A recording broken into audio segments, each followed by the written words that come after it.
A little fella just passed in a car. Seems that he's part of a family heading to Caura River. I reckon he must be about 9, 10 years old. And he waved gently to me. And I waved back. What does a child of 8 years understand about debt? What does debt mean to a child of 8 years old? Born in the country, grew up among mango trees and cashew trees and bay leaf trees and river bathing. What does a child of 8 years understand about debt?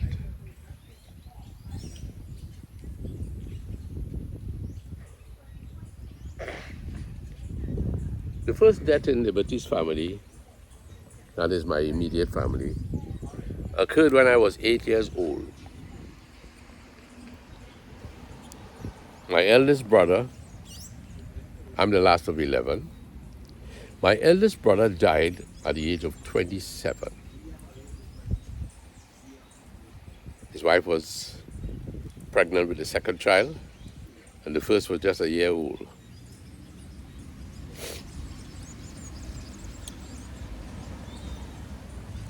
I remember my brothers being very sad this Saturday that he was taken to the hospital. We felt that it would be the last time that we would be seeing him. We stood in the balcony, of home there, what they call the gallery in those days. And we watched him go down the stairs, got into the old man's car. And they were driving him off in 1957, June of 1957. They were driving him to the Caura hospital. Please excuse me. Where they would eventually have to take him to the General Hospital in Port of Spain.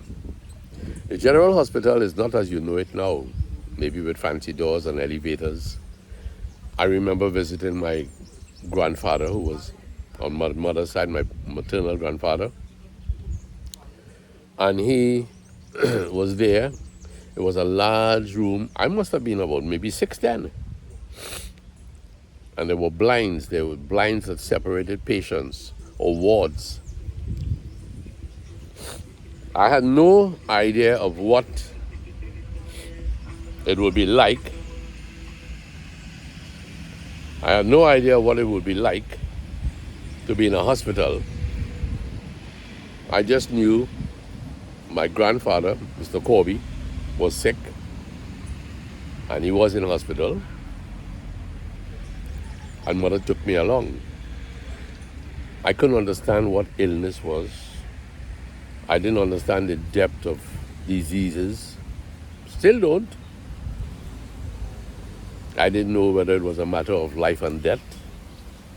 But here I was with mother. What would she have been feeling to visit her dad in hospital, knowing that perhaps he was on the verge of death? It would have broken her heart. It would have broken her heart. Anyway, when my brother left home, we were all sad. I remember coming out into the yard, and somewhere around here, on the back of me, rather than mango trees, there was a beautiful Parson orange tree, Parson brown tree. I remember my brothers peeling some oranges, giving it to me. They were both quiet. One brother was 9 years older than me. He's still alive. So he would have been about 17. The other brother would have been about 19. But not a word was exchanged about my brother being taken to hospital. My brother was taken on a Saturday, and he would die on the 25th of June, on the Tuesday. Yeah. He would have died on June the 25th, my sister's birthday. Maybe I got the maths a little wrong.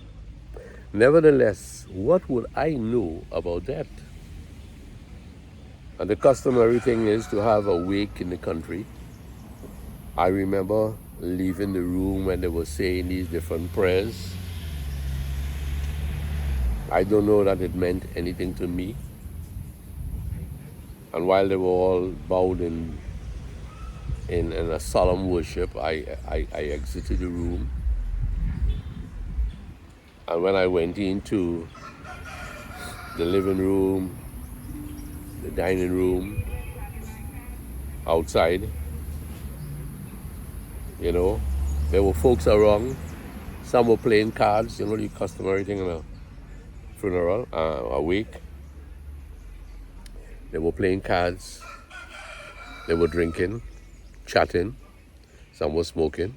Some of the boys from the village down there in Caura Junction there, my dad was friendly with them. They came up to support us, I suppose. But I never understood what that meant, you know, this separation from loved ones. I knew somewhere along the line I wouldn't be seeing him again. His name was Desmond. I remember he lived with his in-laws on Prince Street in Port of Spain. He lived with his in-laws in Port of Spain. When you were nearing Piccadilly Street, when Prince Street cuts across there, and you have Duncan Street, and he lived with his in-laws. And the day of the funeral, I remember walking up the steps, and the casket or coffin, as you say, was placed there. And he lay in it, very quiet, a handsome young man. His cap, he was an engineer with BWIA, hung on a rack just above the coffin. And I remember passing my hand through his hair. It came natural to do so. I wasn't afraid of him. You know, in those days in country folk, you tend to feel, well, you know, you need to be careful of shadows and dark rooms and lonely places because the dead is going to jump out at you. All folklore. But I remember passing my hand through his hair. And I still had no emotions, you know, to say, well, this is my brother, my eldest brother, dead, to be buried. I had no idea what death meant. Of course, he did not live with us in Caura. So there was a kind of a separation already. And then in those days, you follow the hearse through the streets, the La Perouse Cemetery. And I remember that day of the funeral, we had to hustle into Port of Spain, it would seem, and to buy some shirts and maybe a pants or two. And they bought me a lovely white shirt. This is the funny part about that day, you know. For me, I remember it well. I don't remember the emotions of being, you know, separated from my brother. But I tell you, I remember the emotions of being pained. Not because he was being buried, but because of something natural. You see, this new shirt, in those days, you had a kind of nylon collar that kept the shirt collar erect. And in the haste perhaps to dress me, they did not remove the little nylon from there. So for the entire service, walking through the streets, going to the cemetery, I was distressed. When people would say Lance, and I would say, yes. And they will call me on this side and I would turn because I had no flexibility in my neck. This little plastic was killing me, and I couldn't understand whether my brother's death had anything to do with that. I just knew I was under some thunder, and I wore a necktie. When I came home in the evening, and I said, Mother, my neck is paining me. And she said, let me see this shirt. And they all laughed. Well, I am glad that I offered a little bit of what you call comic relief. Comic relief because this plastic here was undoing my life. But to come back now to the question of what does an 8-year-old understand about death? You might see a lot of youngsters in movies and they're drilled for their little parts and you say their IQ is high.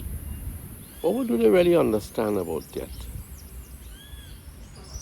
What is it like to watch someone you love die? Mother, for instance. I remember in the old days, that day when my brother's funeral was due in the evening.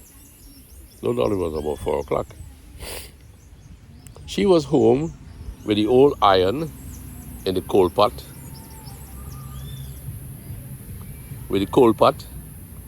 And she was pressing her shirt, and she was weeping.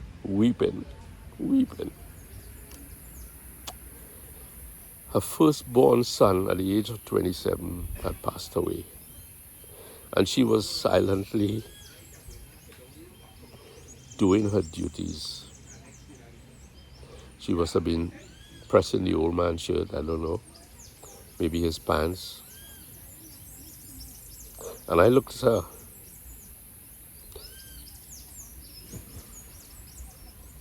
And I was sad. I knew something I couldn't identify was happening with her. I couldn't identify it. But something had come across in the house that bore a deep feeling of loneliness and sadness. People say that my mother became a diabetic on that day. I have no idea. I have absolutely no idea. I don't know whether emotional stress does cause what you would call diabetes.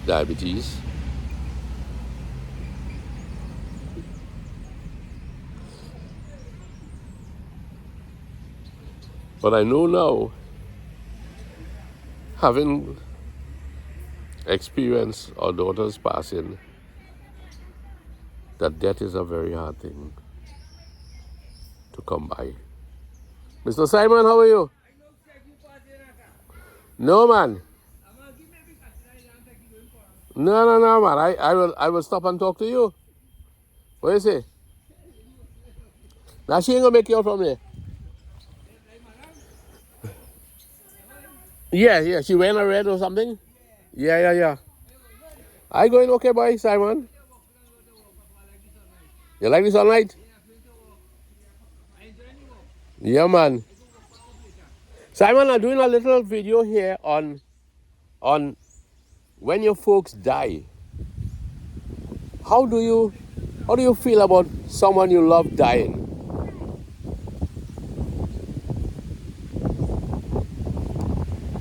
Okay, your dad died. Your mom is still alive. Huh?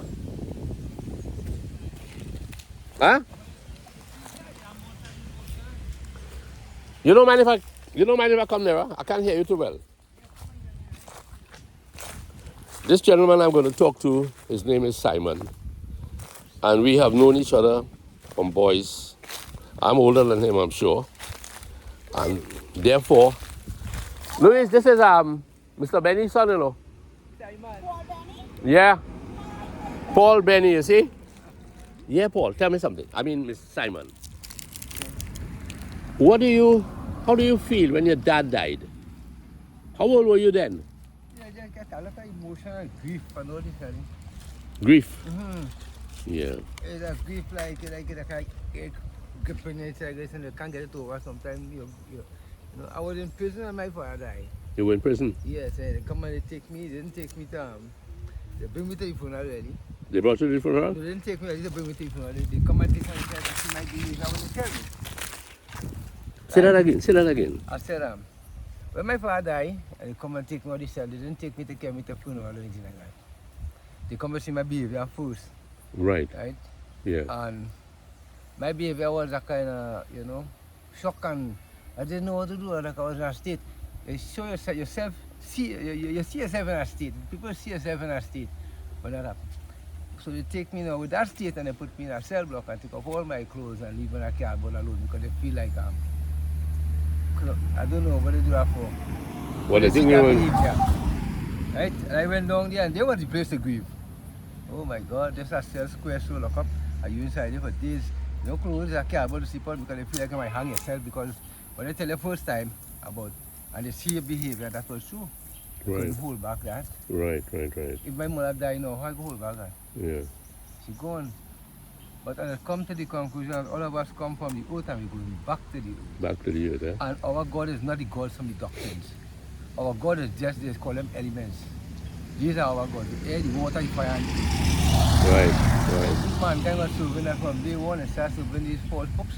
We have never been in this state. Right. Children, they cutting off children's hair, they blasting them they blasting them and killing them in Palestine, and they see that natural taking place. And these are the people who make great books. How old were you when your dad died? Maybe 40. 40? years. I was in prison. I was in Caura prison. Serving Right. 15 years sentence. Okay. Right. But you get a kind of chronic emotion where you can't really hold back. I mean, who lost their ones already and they're gone? Well, that happened, they're gone. They make up. When they catch back yourself, Yeah. they come back to normal. But at that moment, you must take a little time to come back to normal. Yeah. So like, like there's something inside there hurting you. Did you know when my brother died, my eldest brother Desmond, you would have been... No, you wouldn't... Inside, I've been inside.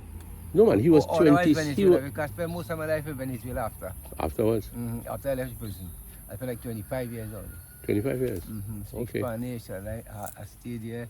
I had 1 or 2 children Yeah. who never come You don't mind me, I was doing this for a video to be on YouTube, right? Yeah. But we're talking about how it feels to lose a loved one. Now, I was comparing it with at the age of 8 when my brother died. I didn't understand what death was. No, you can't understand at that age. No, I couldn't understand it, you have right? to be mature. You don't mind me running this, right? No. That's All right, good. That you have to be mature. You're mature, you got the feelings that you miss them. There's nobody die, you can't breathe again, they go in a box, you know? Yeah. And that hurt you. It'll bring a kind of hurt on you. Right. But I say all these things come from the beginning, the teaching what you get. You're not supposed to suffer like this and go down with them grief. You know? Yeah. Either death from sickness, accident, murder, somewhere along the line. You have your grieving for a while. Yeah. You're not supposed to be like that. I mean. That's right. So But you know, as you say, you know, at 8 of 8, you can't really fathom. no, at the smaller, younger age. Yeah. You know, you come somewhere and say, well, sometimes it's very small. They take them where they might be there and there, you know. Yeah. So when they get big and they go in with it and it's 40 years, they're 40 to they come like this. So you miss your dad, and you miss your dad? Yeah, plenty. He was a man who worked hard, eh? He was my best friend. Yeah, he worked hard. He was my best friend. Paul Benny was my best friend. He worked very hard. I remember him working very, very hard. I used to come down by you all for mangoes on a Sunday, you know. And then all of us have to go and look at Mr. Lucas, Miss Claudia. Everybody went. I can imagine how the children grieve.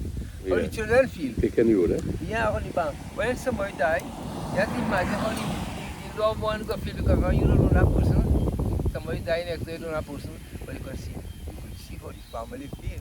Yeah. After the funeral, after you can see how they remain lonely, you can see them, you can see the sadness in them, or the grief in them. We can't do nothing but live with it. We can't do nothing, Lance, but just live with it. Yeah. You know? Accept it and live with it. But it's nice when people are dying that you get the support of people who love you around you, eh? Yeah. To die lonely is a bad thing, eh? Yeah. To die lonely. Yeah, to die lonely, yes, it's very bad. But still, if you die lonely with your correct, God's along you. Simon, thank you very much, boy. Because when I go back to the earth and I go back to the earth, I don't know what coming, what didn't come out, they go into the atmosphere here. Anyhow, it's the air, water, fire, and the earth. For them, go and soak there. Okay, my brother. Lance, take care. Thank you very much. Thank you very much. Walk down the road and walk back up. All right, sir. I got my sugar ready. Okay, good man. Thank you. Okay, yeah, take care. Okay, all the best. So, Mamalu, I was just talking there about dying, and at the age of 8, it was difficult for me to understand what death was all about. So I'm glad you kind of came, and I'm glad Benny passed there, Simon. what does an 8-year-old know about death? How could he experience? A little fella that's passing in a car, I reckon he's about 9, 10. He's going to the river, he will know that he enjoyed the water, he enjoyed the atmosphere. But how do you deal with something so profound as death? You know? If we at the age up in the 70s, you come to term with death, even if you know, let's say any other family for instance, but coming to terms with death, how do you feel about a youngster seeing a mother or a father die? I remember when I was telling folks here about mother ironing the shirt, tears running down her eyes. And she forget to take out the plastic. You know the story. The cardboard. I gave them the story, right? Oh God, poor thing. She was so much in her grief, she well ironed up the cardboard too. It was plastic, I think, yeah? No, cardboard. Cardboard? Like a hard kind of cardboard. Okay. Not hard, but not cardboard. But it's shaped as to the in a color. box. Yeah, it's shaped to the But color. was made out of a stiff paper. Yeah. Yeah. Well, a child may never understand what it all means, you know. And I mean, take for instance, on the day of the funeral, Anna was weeping for Liba. Anna? Yeah. And how old is Anna? Anna is 6. Okay. And she was weeping because she knew Auntie Liba normally would be up and about, playing games with her, you know, having fun. And now she's lying there still. This is not normal, you know. And she may not grasp that I would never see her again. She may not grasp that, but she certainly know something has gone drastically wrong. She's silent in the box. Yeah. Because, I mean, I was 11 when my mom died. And at 11, you probably did not have the kind of bond that you'd have probably have at 13. Maybe when you get to understand a little better. I was more taken up with the younger ones and, you know. Well, this is what Simon was saying. Keeping Your them. sense of maturity has not developed. Yes. So that you didn't have that bond with your mother. You know, it's your mother, you love her. But your attachment was to the younger siblings. And, you know, so when she died, it was keeping them happy. Yeah.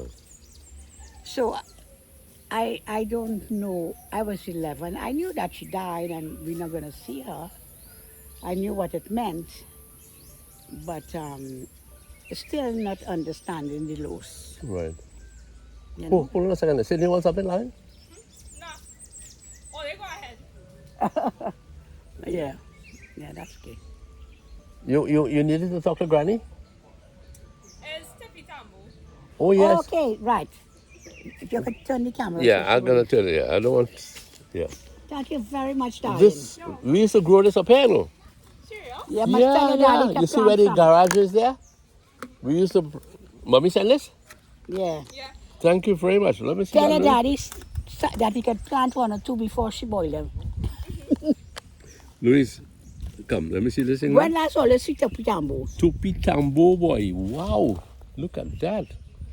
My dad used to plant this, you know. And it strange came good? enough, I remember him reaping some of this off the ground.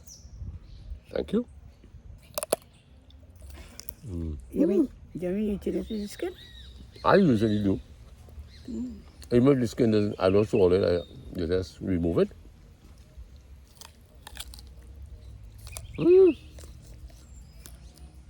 One thing about Mama Lou, you know. Grief or no grief, I could still eat. Mama Lou, when I came to movies, you know what the best part of the movies in the old days? Intermission, you know.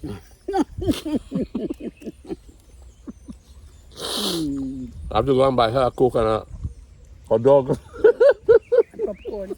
popcorn.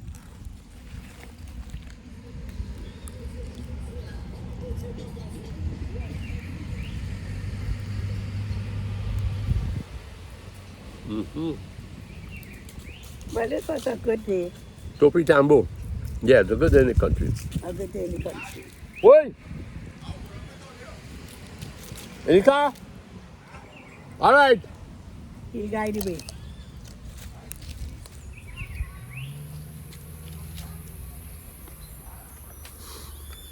Well, if I didn't understand what that was like at the age of 8, I certainly reaped the benefits of all the fruits that the old man planted.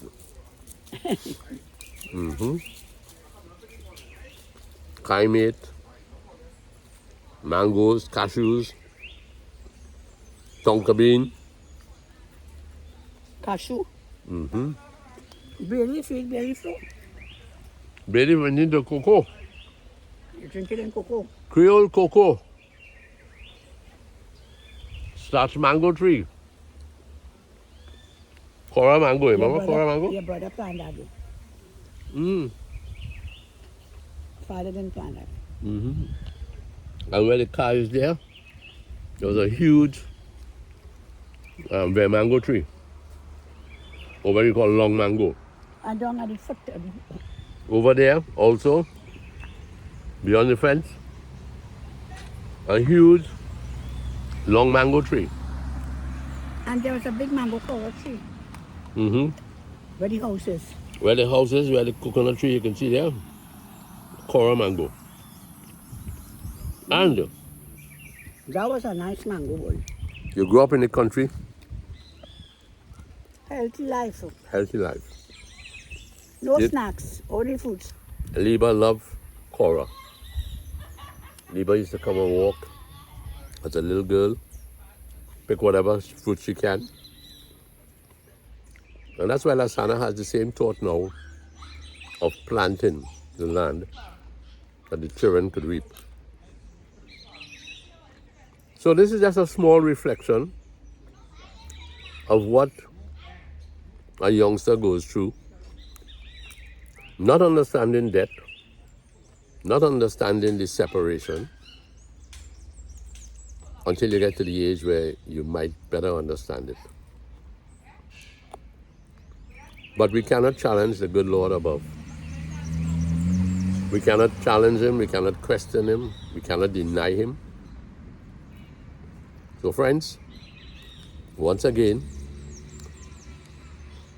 we have to learn to respect the illnesses of people, the physical illnesses, even the mental illnesses, that whoever is not well, rally round them. Rally round them without prejudice, reluctance. Sana and Topi Tambo. Thanks again. What's that? Thank you very much. Yeah, man. You don't love me to that way. Sana, the old man is a good idea. Sana try planting. Sana, Yeah, boy. what's that on your head there? One of them chance stick that up my face, boy. So that's what I mean? Oh my goodness. What rock? Some kind of ribbon, something. It is nice, boy. Take more. Sana grew that It's over like there. water chestnuts, eh? Mm-hmm. Yeah, I think this is local water chestnut. Yeah. Mamalu, thank you, girl. Have a wonderful 50, I evening. think I eat more than 50. Yeah. Mm-hmm. You should have this on Beach Street. Yeah, man. What do you have to say about it? Why? This tree is over 50 years old. Over Ah, they 50 years planted old? Hey, Sana? And this thing hard. Quite. Sana, you know this tree as a little boy? Yeah. That was it How over. big it was? This tree was already big. It was already big. That tree had to be about 70 years old, I see, boy. Lance, you know this tree? Yeah, I know it. Yeah. That's the oldest tree on this property. That and the cash tree right behind it. If they have a next tree as old as this is the oldest tree on this property. I know this tree for you. Yeah. All right, fellas. One more for me, and Mamalu, and Sana, and we out.